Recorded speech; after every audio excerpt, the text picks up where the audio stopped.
All right, folks, I think I finally cracked this nut. So check it out. When I did my rebuild, I had the old original head gaskets from the 2012. They are these head gaskets here.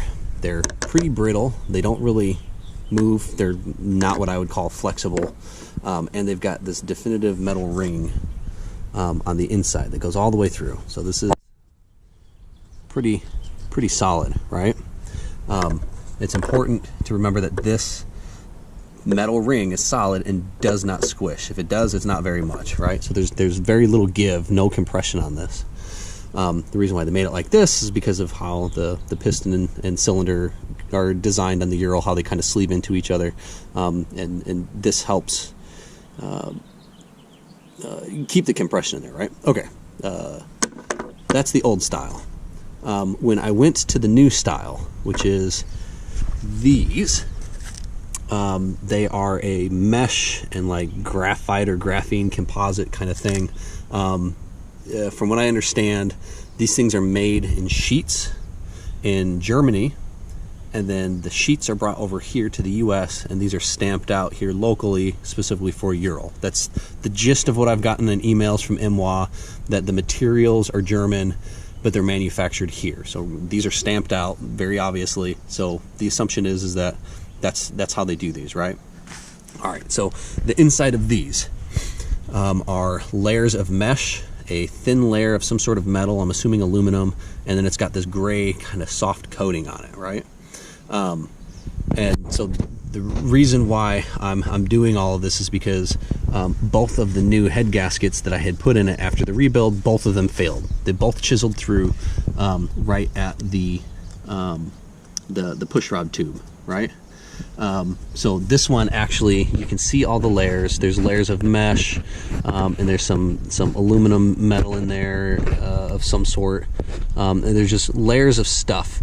But more importantly, I want to direct your attention to this gray flaky stuff. I don't know if it's moly, I don't know if it's graphite of some sort, but this stuff compresses, and it compresses quite a bit, and you can see just here the thickness of this versus the thickness of what it started out as, right? So you can see that there's an obvious difference there, and that's important because the old style does not compress very much, or if it does, it comes down to a specific tolerance and then stops, because this is thick metal, and thick metal doesn't compress at 35 foot-pounds of torque. All right,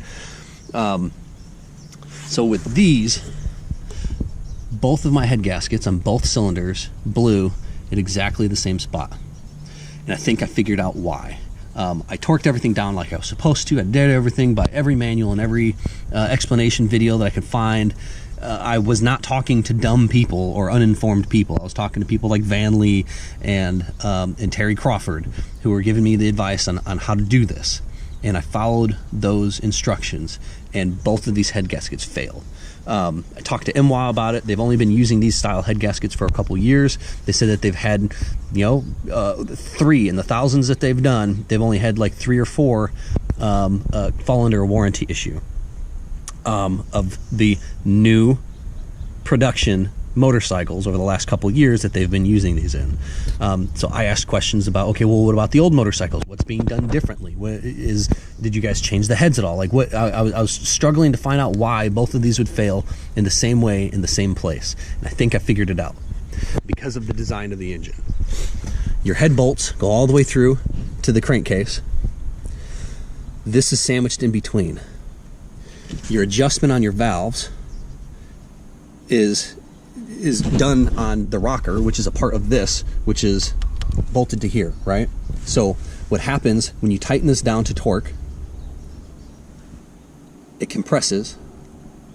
But then I think what happens is when the engine heats up, that stuff compresses even more, because what I have found is every time I've taken this out over the last 4 days, I've taken off this head, and I found that my valves were too tight because I started getting boggy, and it started sputtering and started behaving like my valves were too tight and not adjusted properly.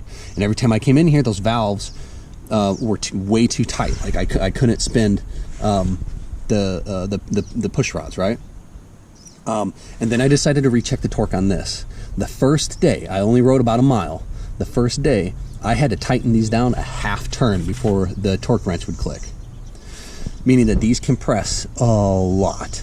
And heat increases the amount of compression. It softens up all that soft gray stuff that's kind of flaky and soft.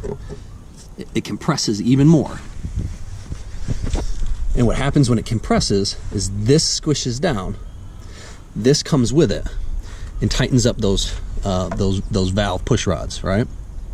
Okay, so my recommendation is if you are going to be replacing your head gasket with one of the newer style head gaskets, replace the head gasket, put everything together, loosen up your rockers, tighten up your head bolts, set your tappets, start it, and let it run in your garage, your driveway, or whatever for like 5-10 minutes, shut it off, and then let it sit overnight. Let it get dead cold. First thing in the morning, come back out, take the valve covers off again, loosen up your tappets, retorque your head bolts, reset your valves, your tappets, put everything back together, and then go ride it around the block. Let it sit and run in your driveway for another 5-10 minutes. Let it sit overnight again.